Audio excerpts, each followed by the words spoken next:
सलमान जावेद साहब, अगर इस पूरे मंजरनामे को देखा जाए तो आप क्या समझते हैं कि मुमकिन ऑप्शंस पाकिस्तान के पास क्या है कि पाकिस्तान दुनिया को तय बावर करवा चुका कि हम शिद्दत पसंदी के खिलाफ, दहशतगर्दी के खिलाफ जंग में बेपनाह कुर्बानियां दे चुके और दे रहे हैं, तो आने वाले दिनों के मंजरनामे में हमारे पास ऑप्शन क्या है और दुनिया को किस तरफ तवज्जो दें?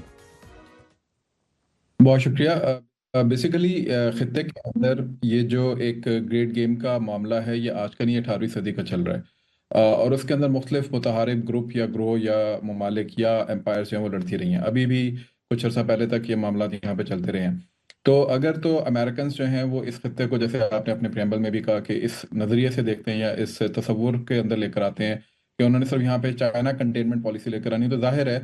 वो उनके लिए काउंटर प्रोडक्टिव। तो मेरा नहीं ख्याल कि अमेरिकन का जो स्ट्रेटेजिक विजन है वो इतना नैरोड डाउन है कि उसके अंदर वो चाइना कंटेनमेंट पॉलिसी के ऊपर पूरे खत्ते को वॉलेटाइल करने का सोचेंगे। इसी वजह से वो पाकिस्तान के अंदर जो इन्वेस्टमेंट लेकर आ रहे थे या इन्वेस्टमेंट लाने का जो उन्होंने एमओयू किया है, वो 1.3 बिलियन का तकरीबन कोई उन्होंने रेकोटेक के अंदर किया है। इसके अलावा और भी मुख्तलिफ जगहों के अप्रोच करना चाह रहे हैं। वो बेसिकली एक इंडिकेटर है कि वो यहाँ पर अपने कदम दोबारा से जमाना चाहते हैं, और उनको भी पता है कि एक नेट पॉलिटिकल या सिक्योरिटी स्टेबलाइजर अगर कोई हो सकता है यहाँ पर,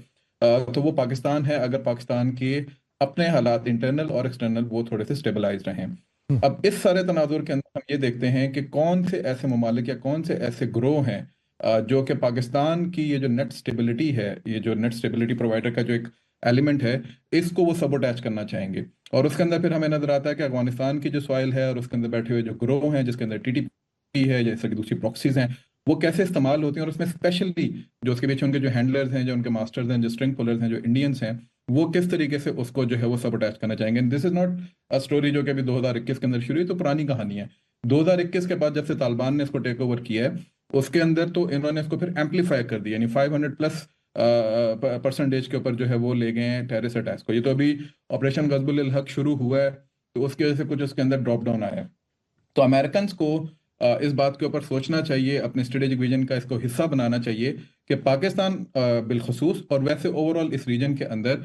जैसे आपने भी कहा कि ना सिर्फ ये कि चाइना कंटेनमेंट पॉलिसी, तो मेरा ख्याल है उनके अब कहीं पे विजन में है भी नहीं। जो एरिया पिवट की जो उनकी पॉलिसी थी, वो वैसे भी उन्होंने थोड़ी सी चेंज की है। अच्छा तो सलमान उसके अंदर ट्रंप साहब, को बतौर पाकिस्तानी, एक आम फहम सा सवाल है कि हमारी अमेरिका के साथ रिश्तेदारी तो है नहीं, माजी के अंदर ताल्लुकात तो उससे बहुत ज्यादा, लेकिन अब बराबरी की सतह के ऊपर अगर काम करना है तो कुछ लो और कुछ दो की पॉलिसी के ऊपर करना है जिससे पाकिस्तान को भी फायदा हो। हमने भी अपने मफादात को मलहूज़े खातिर रखना है और खत्ते में जो इस वक्त पोजीशन है उसमें, उसी पोजीशन में अपने भी इस्तेहकाम के हवाले से सोचना है। तो हमें पैगाम क्या देना है कि अगर ये चीजें चाहिए तो इसके मद्दे मुकाबिल आपको स्ट्रेटजी किस तरीके से तरतीब देनी है कि आप अगर उसके ऊपर अपने आप को हावी कर लेते हैं या उसका आउटकम कोई मुस्बत हमारे लिए निकालते हैं, तो हमारे पास भी ये ऑप्शन है आपको देने के लिए। देखिए, पाकिस्तान तो ऑलरेडी एक हब है। पहले भी जितनी भी लड़ाई, जैसे मैंने पहले कहा कि हुई, अगर आप सोवियत का दौर उठा के देखें तो वो गर्म पानी तक आना चाहते थे। अफगानिस्तान को अगर आप देखें तो वो गर्म पानी तक आना चाहते हैं। इसी तरीके सेंट्रल एशियन रिपब्लिक्स को अगर आप देखें तो वो भी गर्म पानियों की तरफ आना चाहते हैं। And if Pakistan will remain volatile, if Pakistan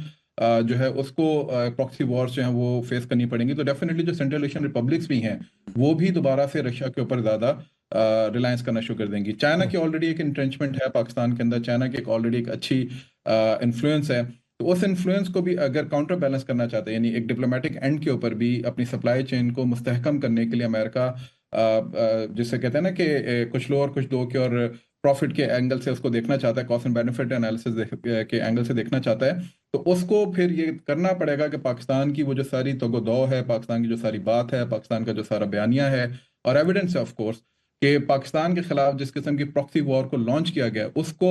किसी तरीके से इन्फ्लुएंस करके अमेरिकन जो उसमें एक रोल प्ले करके उसको खत्म करवाएं या उसको जो है वो डिसरप्ट करने में पाकिस्तान की मदद करें, तो ये उनके मफाद में और उनके हक में। तो अच्छा, पाकिस्तान की मेरा एक आखिरी सवाल सलमान साहब, एक डबल एज सॉर्ड है, क्योंकि हमारा जो स्ट्रेटेजिक ताल्लुक है चाइना के साथ, चाइना ने इन्वेस्टमेंट जिस तरीके से पाकिस्तान के अंदर की, अब अगर वो चाइनीज स्मार्ट चिप्स को काउंटर करने के लिए पाकिस्तान का रास्ता इख्तियार करता है, तो फिर पाकिस्तान को दोनों अतराफ में अपने ताल्लुकात किस तरीके से रखने हैं कि वो बैलेंस रह सकें? देखिए, पाकिस्तान ऑलरेडी ये कर रही है। तो अभी एक रीसेंट केस स्टडी है आपके सामने, जो ईरान का मामला है। ईरान के मामले के अंदर पाकिस्तान ने जो है वो ना सिर्फ ये कि आगे बढ़ के अमेरिकन को और बाकी स्टेक होल्डर्स को एक जगह पे जमा होने पे या एक एक निगोशिएशन वाले एलिमेंट के अंदर आने पे मजबूर किया, बल्कि उसके बाद वो चाइना भी गया, और आज चाइना की तरफ से और पाकिस्तान की तरफ से मुश्तरका बयान जो 5 पॉइंट बयान जो है वो इसको डीएस्केलेट करने का वो भी जाहिर हुआ है। तो पाकिस्तान जो है उसको बहुत अच्छे तरीके से पता है कि इस खित्ते में रहते हुए वो बिल्कुल चाइना के साथ भी डिस्ट्रप्शन नहीं अफोर्ड कर सकता, और साथ जाहिर है अमेरिका के साथ भी उसके बहुत अच्छे ताल्लुकात है, क्योंकि हमारी मेजर एक्सपोर्ट्स हैं उसकी तरफ जाती हैं। But at the same time American को भी जो है वो अब मेरा ख्याल है कि इस बात का एहसास हो चुका है कि अगर उनको अपनी, जो आपने सप्लाई चेन की बात की थी कि बहुत सारी चीज़ों को अगर उन्होंने स्पेशली जो एक मिनरल्स का जो मामला है उसके अंदर अगर उन्होंने अपनी सप्लाई चेन को मेंटेन करना है, तो उसके लिए उनको जरूरी है कि पाकिस्तान के जो नेगोशिएशन चिप्स हैं उनको भी वो कंसीडर करें। और अगर वो इसको नहीं कंसीडर करते तो डेफिनेटली ये जो रीजन है इसके अंदर चाइना, जैसे मैंने पहले भी कहा कि उसके एक इंट्रेंचमेंट मौजूद है। पाकिस्तान का ऑब्वियसली अपने इंटरेस्ट को सामने रखते हुए तो फिर उस प्लेयर या स्टेक होल्डर को ज्यादा लेवरेज देगा जिसके साथ उसको सिक्योरिटी का जो एलिमेंट है वो भी उसका कवर हो रहा होगा। और अगर अमेरिकन जो हैं उस बैलेंस के अंदर आके अपना एक पलड़ा डालते हैं, अपना भारीपन डालते हैं, तो डेफिनेटली पाकिस्तान को भी अकोमोडेट करेगा। पाकिस्तान के लिए तो दोनों तरफ से जो है वो कोई मामला इतना जिसे कहते हैं ना लॉस की तरफ जाने वाला नहीं है। ज्यादा लॉस इसके अंदर जो हो सकता है अगर फ्यूचर के अंदर हम देखें, स्ट्रेटेजिक एंगल से देखें, तो अमेरिकन का हो सकता है।